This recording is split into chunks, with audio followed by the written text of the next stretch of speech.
Som I kan se, har vi her en statistikopgave over en sko. Og vi har så sat de forskellige størrelser her ind i et skema. Du kan se de forskellige størrelser. Og så hvor mange par af hver størrelse, der er blevet solgt. Det her. Så har vi fundet summen af alle de par, der er blevet solgt. Og det er så 2590.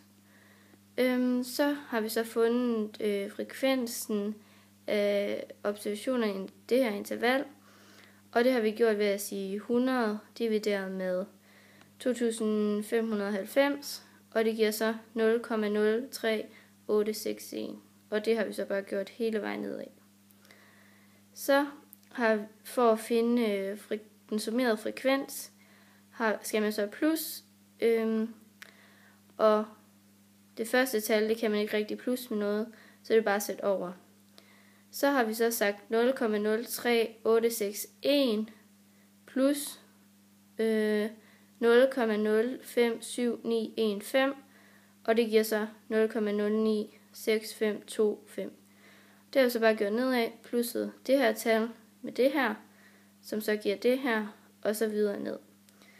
Her har vi så også lavet et søjlediagram med de forskellige størrelser, og så hvor mange par af hver størrelse, der er blevet solgt.